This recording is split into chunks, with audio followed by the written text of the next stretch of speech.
नमस्कार, कहानी बॉक्स हिंदी में आपका स्वागत है। हमारी आज की कहानी है अभागा पिता। हेलो राहुल बेटा, मैं तुम्हें कितने दिनों से फ़ोन लगा रहा हूँ, लेकिन तुम हो कि फ़ोन उठाते ही नहीं हो। बेटा, तुम तो जानते हो कि अपनी माँ की हालत के बारे में। उसकी तबीयत ठीक नहीं रहती। अब तो उनकी हालत और भी ज़्यादा बिगड़ने लगी है। बिस्तर पर पड़े पड़े तुम्हें याद करती रहती हैं। बेटा, कुछ समय निकालकर माँ से मिलने आ जाओ। बहू और बेटे को भी लेते आना। तुम्हारी माँ हिम्मत हार चुकी हैं। उसे तुमसे मिलकर बहुत सहारा हो जाएगा।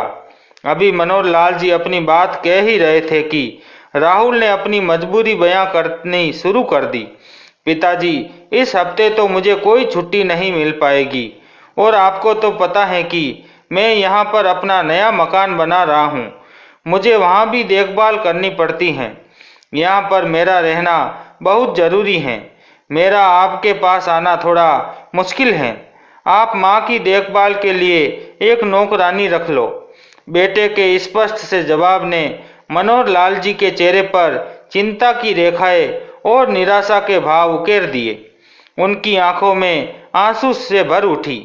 वे सोचने लगे, नौकरानी तो मैं रख सकता हूँ, रुपए पैसों की तो कमी मेरे पास नहीं है, लेकिन ये आजकल के बच्चों को कौन समझाए कि उनके माँ बाप को किसी पराये से ज़्यादा अपनों की ज़रूरत होती है। दिन प्रतिदिन कैंसर से पीड़ित शारदा जी तबीयत बद से बदतर होती जा रही थी, और मनोहर लाल जी के दिल के किसी कोने में एक अनजाना सा डर पैदा हो गया था। वे अपनी पत्नी की देखभाल के लिए सारा दिन उनके पलंग के पास ही बैठे रहते थे। कभी कभी तो शारदा जी पूछ बैठती, क्यों जी, आपके राहुल को फ़ोन करके मेरी तबीयत के बारे में नहीं बताया?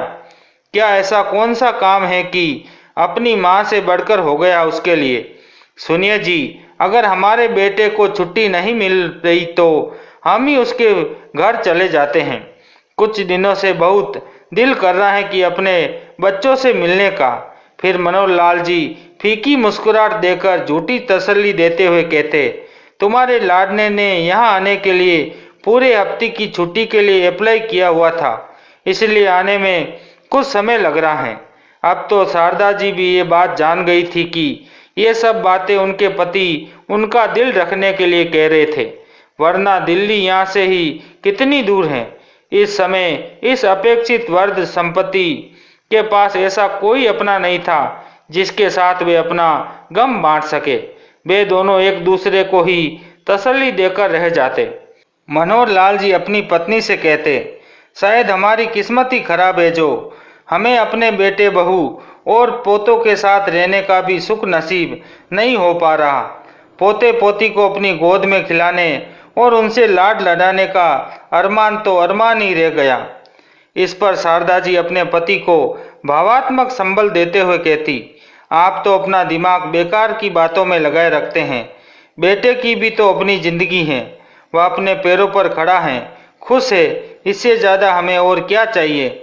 हमें उनकी खुशियों में ही अपनी खुशियाँ देखनी चाहिए। लेकिन फिर भी मनोहर जी कहते हैं, क्या बेटे का कोई फर्ज नहीं बनता? जिसके भाग्य में जितना लिखा है वह उसे मिलकर ही रहता। शायद हमारे भाग्य में बच्चों का सुख इतना ही था। हम बेकार में ही उनके आने की उम्मीद लगाए बैठे हैं। उनकी दुनिया में अब उनके बीवी बच्चे और शहर के पढ़े लिखे लोग हैं। अब उनकी दुनिया में हमारी कोई जगह नहीं है। ऐसे ही दोनों एक दूसरे को तसल्ली देकर रह जाते और एक दूसरे के गमों को बांटने का प्रयास करते। घर का कामकाज संभालने के लिए भी मनोहर जी ने एक नौकर रख लिया था। नौकर रखने से उन्हें इस बात की तसल्ली रहती थी कि चलो कोई तो इस अवस्था में उनके साथ हैं जो उनके मुश्किल समय में उन्हें सहारा देगा। कुछ ही दिन यूं ही बीत गए, लेकिन शारदा जी की बीमारी बढ़ती ही जा रही थी। अब तो दवाइयाँ भी उनकी बीमारी के सामने हिम्मत हारने लगी थी। लेकिन क्या मजाल था कि उसका बेटा उनका हालचाल पूछने भी आया हो। अपनी पत्नी की चिंता में डूबे मनोहर लाल जी ने बड़े भारी दिल से न चाहते हुए भी अपने बेटे को फिर से फ़ोन किया। रूंधी हुई आवाज़ में बोले, बेटा, तुम्हारी माँ की हालत अब ज़्यादा बिगड़ने लगी है। यहाँ भी डॉक्टर को दिखा लिया, लेकिन डॉक्टर ने कहा है कि तुम्हारी माँ को किसी बड़े अस्पताल में ले जाने की आवश्यकता है। उन्होंने दिल्ली के एम्स अस्पताल में ले जाने की सलाह दी है। उसकी ये हालत अब मुझे अच्छी नहीं लग रही। तुम जल्दी से आकर हमें ले जाओ। तुम्हारी माँ को जल्द से जल्द अच्छे इलाज की ज़रूरत है। इस पर बेटे ने जवाब दिया, पिताजी मैं किसी काम से मुंबई आया हुआ हूँ। आप माँ को एम्बुलेंस में दिल्ली से एम्स अस्पताल ले जाइए।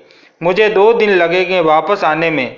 बेटे के कहे अनुसार मनोहर जी शारदा जी को एम्बुलेंस में दिल्ली लेकर आ गए। अस्पताल में उन्हें भर्ती करवा दिया। डॉक्टर ने तुरंत इलाज शुरू कर दिया, लेकिन बीतते हुए हर पल के साथ शारदा जी के बचने की उम्मीद भी कम होने लगी। लेकिन मनोहर लाल जी को इस बात की तसल्ली थी कि अपने बेटे बहू और पोते पोती की एक झलक के लिए तरसती हुई शारदा की ये इच्छा तो कम से कम पूरी हो जाएगी। परंतु मनोहर लाल जी की ये सोच केवल एक भ्रम मात्र थी। वे हर दिन सूरज निकलते ही दरवाजे पर टकटकी लगाए एक आशा भरी निगाह लिए अपने बेटे का इंतजार करते, लेकिन हर शाम उनका भरोसा दम तोड़ देता। हर बीतते दिन ने अब उन्हें अपने बेटे की फितरत का एहसास करवाना शुरू कर दिया था। फिर एक दिन ऐसा भी आया जब डॉक्टर ने उनकी ठीक होने की उम्मीद को बिल्कुल नकार दिया और मनोहर लाल जी को साफ शब्दों में कह दिया, अस्पताल के इलाज से ज़्यादा उन्हें अपनों की साथ की आवश्यकता है। यह सुनकर मनोहर लाल जी अंदर तक टूट चुके थे। अपनी पत्नी का हाथ अपने हाथ में लिए मनोहर लाल जी दुख में डूबे उनके पास बैठे हुए थे। तभी शारदा जी ने कहा, सुनिए जी, मुझे पता है मैं कुछ ही दिनों में मेहमान हूँ। बस मेरी एक आखिरी इच्छा पूरी कर दीजिए। मुझे मेरे बेटे से मिलवा दीजिए। अपनी पत्नी की इच्छा पूरी करने के लिए उन्होंने कांपते हुए हाथों से अपने बेटे को फ़ोन लगाया, लेकिन राहुल ने आज भी फ़ोन नहीं उठाया। अपने आप को जैसे तैसे संभालते हुए उन्होंने अपनी पत्नी और बेटे के घर ले जाने का निर्णय लिया। अपनी बीमार पत्नी को एम्बुलेंस में असिस्टेंट डॉक्टर की देखरेख में लेकर जाते हुए मनोहर लाल जी रह रहकर सोचने लगे, हम दोनों ही तो एक दूसरे के सुख दुख का सहारा हैं। अब यदि शारदा को कुछ हो गया तो इस दुनिया में रहना मेरे लिए सजा से कम नहीं होगा। ये सोचते हुए अपनी पत्नी की तरफ देखा तो शारदा जी के शरीर में कोई हरकत नहीं थी। एम्बुलेंस में उपस्थित डॉक्टर ने चेक किया तो उन्हें मृत घोषित कर दिया। अपने बेटे और बहू उनके बच्चों से मिलने की अधूरी हसरत लिए शारदा जी की आंखें सदा के लिए बंद हो गई। शारदा जी की मौत ने तो जैसे मनोहर लाल जी की जान ही निकाल दी थी। अपनी पत्नी की मृत्यु को देखकर आंसू बहाने के अलावा उनके पास और कोई चारा नहीं था। वे एम्बुलेंस में अपने बेटे के फ्लैट के बाहर तक पहुंच चुके थे, लेकिन जब शारदा जी नहीं रही तो बेटे के घर जाने का क्या उचित है। ये सोचकर इस एम्बुलेंस से अपनी मर्द पत्नी को लेकर वापस गांव की ओर चल दिए। दिल पर पत्थर रखकर मनोहर लाल जी ने बेटे को फ़ोन करके उसे ये दुख भरी खबर सुना दी। 2 दिन बीत गए थे, लेकिन बेटा अभी तक घर नहीं पहुंचा था। मजबूरन बेटे की अनुपस्थिति में ही शारदा का अंतिम संस्कार कर दिया गया। अपने घर के बरामदे में बैठे हुए मनोहर लाल जी बार बार यही सोचकर दुखी हो रहे थे कि शारदा के बिना वे अब आगे की जिंदगी कैसे काटेंगे। शारदा थी तो कम से कम किसी अपने के होने का एहसास तो रहता था। उनके मन में बार बार ये प्रश्न उठ रहा था, बुढ़ापा इसी दर्द का नाम है तो ये क्यों आता है? क्यों बच्चे इस उम्र में अपने माँ बाप से इतनी जल्दी दूरी बना लेते हैं कि उन्हें कष्ट भोगने के लिए अकेला छोड़ देते हैं। आज मनोहर लाल जी की पत्नी की मृत्यु को 5 दिन हो चुके थे, लेकिन अभी तक उनके बेटे ने आना जरूरी नहीं समझा। वे सोचने लगे, जब इसी बेटे को शारदा तकलीफ में देखती थी तो तिल मिला उठती थी, परंतु अपने माता पिता को इतने कष्ट देने के बाद भी उनके बेटे ने रात भर भी दिल से कोई मलाल महसूस नहीं किया। बड़े होकर अपने ही बच्चे इतने स्वार्थी और पत्थर दिल कैसे हो जाते हैं। मनोहर लाल जी की आंखें रो रो कर लाल हो चुकी थी। अपनी पत्नी की असमय मृत्यु ने मानो उनकी आंखों के पानी को समाप्त कर दिया हो। अब तो ऐसा लग रहा था मानो इन आंखों में खून बहने लगेगा। शारदा ने अपने बेटे को जरा सी भी परेशानी का एहसास तक नहीं होने दिया। उनकी अंतिम यात्रा में भी क्यों नहीं आया, जिसकी एक मांग पर शारदा दुनिया भर के पकवान बना दिया करती थी। उनकी जरा सी तकलीफ के लिए आसपास के अवैध हकीमों को इकट्ठा कर लेती थी। उसकी इच्छा को जुबान पर आने से पहले ही पूरा कर देती थी। उसने तो अपनी ममता में कभी कोई कमी नहीं आने दी। वही बेटा अब उसके बिना होने पर तो क्या, उसकी अंतिम विदाई पर भी आने के लिए समय नहीं निकाल पाया। मनोहर लाल जी सोचने लगे कि जब 2 वर्ष पहले राहुल गांव आया था तो मनोहर और शारदा ने उनके साथ चलने का जिक्र किया था। उनकी मॉडर्न बहू का तो ये बात सुनते ही चेहरा उतर सा गया था। जान दोनों ने अकेले में क्या बातें की। अगले दिन जब उनके साथ चलने का समय आया तो राहुल ने टाल मटोल करते हुए कहा, पिताजी यहाँ की जमीन तो खराब हो जाएगी, यहाँ की देखरेख भी जरूरी है, इसलिए आप दोनों यहीं रहिए।